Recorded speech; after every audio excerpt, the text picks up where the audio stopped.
the brain is engineered to follow an efficient way of operating.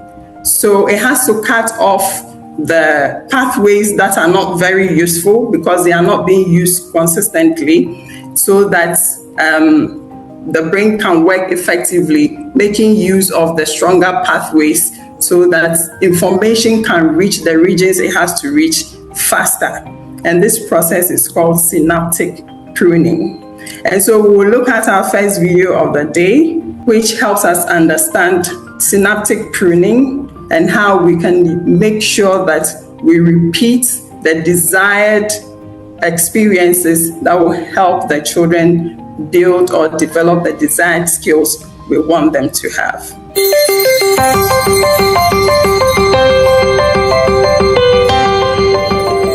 A child's experiences during the earliest years of life have a lasting impact on the architecture of the developing brain. Genes provide the basic blueprint, but experiences shape the process that determines whether a child's brain will provide a strong or weak foundation for all future learning, behavior, and health. During this important period of brain development, billions of brain cells called neurons send electrical signals to communicate with each other. These connections form circuits that become the basic foundation of brain architecture. Circuits and connections proliferate at a rapid pace and are reinforced through repeated use. Our experiences and environment dictate which circuits and connections get more use. Connections that are used more grow stronger and more permanent. Meanwhile, connections that are used less fade away through a normal process called pruning. Well-used circuits create lightning-fast pathways for neural signals to travel across regions of the brain. Simple circuits form first, providing a foundation for more complex circuits to build on later. Through this process, neurons form strong circuits and connections for emotions, motor skills, behavioral control, logic, language, and memory during the early critical period of development. With repeated use, these circuits become more efficient and connect to other areas of the brain more rapidly. While they originate in specific areas of the brain, the circuits are interconnected. You can't have one type of skill without the others to support it. Like building a house, everything is connected, and what comes first forms a foundation for all that. Now, moving from synaptogenesis, we move on to myelination. Myelination is the process of coating neurons with a fatty substance called myelin that speeds up signals. So, for instance, we have an electrical cable which has the copper wire in there. And so the copper wire here represents the neural pathways. Now, the copper wire is coated with plastic in order to insulate the circuit so that we do not get electrocuted. Now, another reason for which the copper wire is coated is to ensure that the electrical current running through it does not seep away out of the copper wire. And so the insulation is to help direct it and ensure efficient flow of electrical energy to be used by whichever appliance that needs that electrical energy. And so it's the same way the brain is engineered. And so there are fatty substances that insulate those neural pathways and ensure efficient flow of information or transmission of information from one region of the brain to the other and back to the body to ensure that an activity or an action is taken. All right.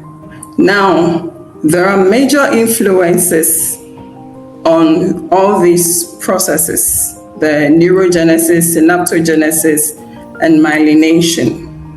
And the very first major influencer is nutrition.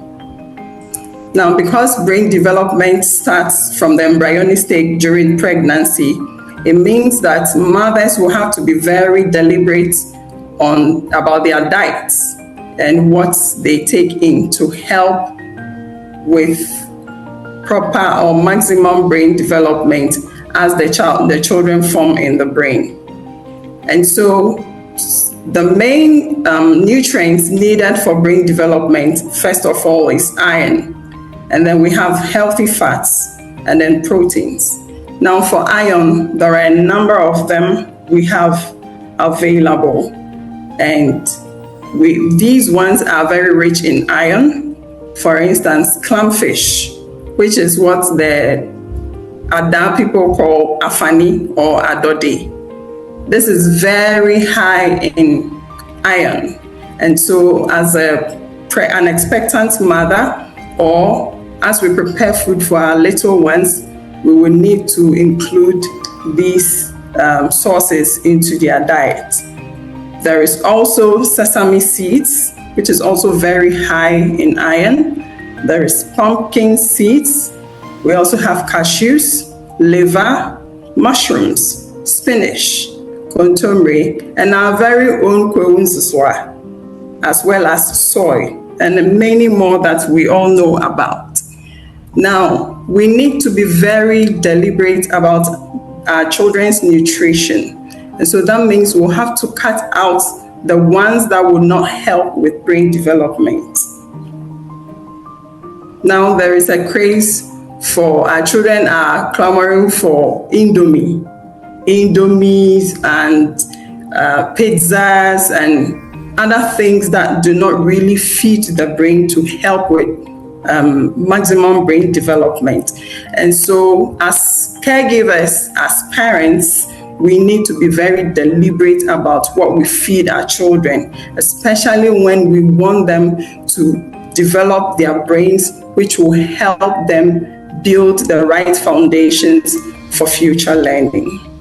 And then we also have healthy fats, which we can find in avocados, egg yolks. We have our very own oils, palm oil, peanut oil. We have coconut oil as well. All these are very healthy fats that we can include in expectant mothers' diets as well as in our children's diets. Then we have proteins.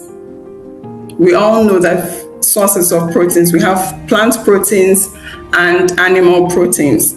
We need to be very selective of the ingredients we use to put their food together to help them develop a healthy brain.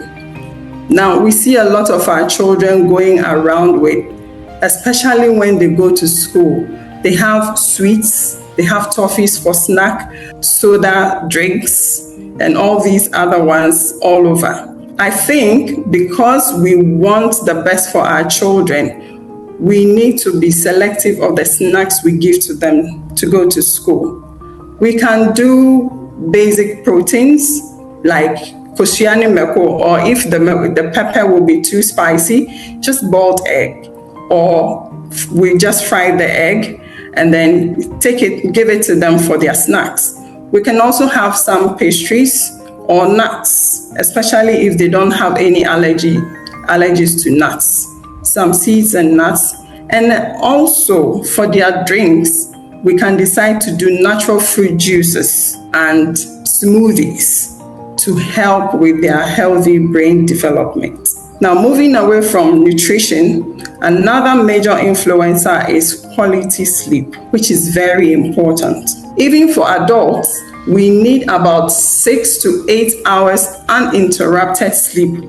And all these have a very significant influence on brain development. And so as parents and caregivers and educators, we need to be very intentional about how we relate with these children, how we provide for their nutrition, how we help them to sleep enough and get rested and be responsive to them in order to reduce their stress levels. And then on our final slide for today, we'll be looking at how these sensitive periods occur and what happens in there. So these sensitive periods are windows of time when the brain is especially receptive to specific types of learning. I believe for those of us who are mothers, when we started having our first babies, our mothers and our grandmothers would tell you in about 2 weeks, they should be able to follow your gaze, they should be able to know your voice. And so when you speak, they'll be able to know, oh, it's mommy speaking, and then they can turn towards you. It gets to a point where grandma can say at month 3, they should be able to start sitting. And so you would see that when they lie on their back, they will start turning around and to lie on their belly. And then they start kicking their legs to the back and then start lifting or fisting their hands or pushing their fists to the front. This tells us that they are ready to sit up. And then we see all these milestones occurring during the formative years. There are also points where they start babbling and start,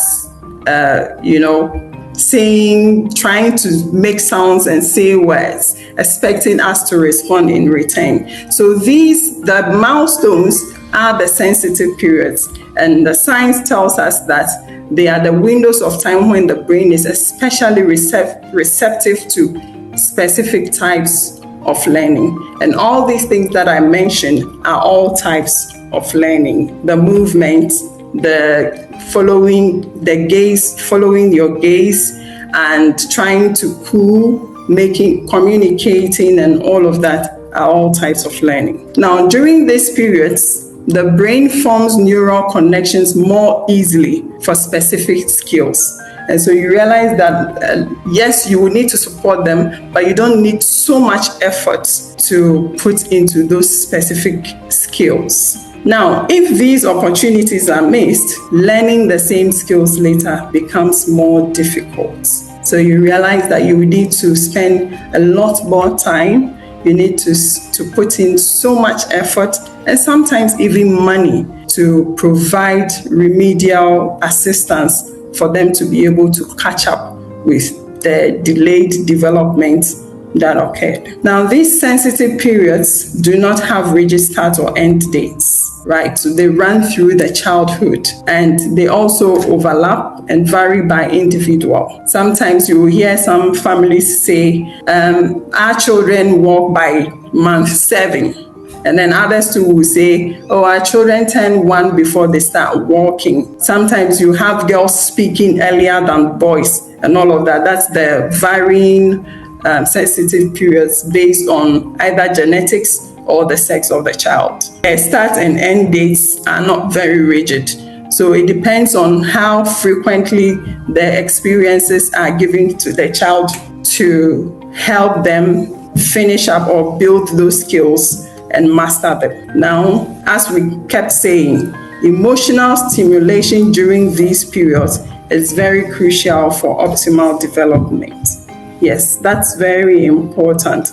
And so when a child starts sitting up and they start moving forward to reach for items before them, then it means they are beginning to get ready to start crawling. And so the environmental stimulation here is the caregiver trying to put an object before them, but a little further away, just to entice them to start moving to reach that object. And by so doing, they start landing on their knees, and then it gives them the information or the inclination that, oh, I could move this way to go and get the thing that I want. And so for this evening, we've come to the end of our session.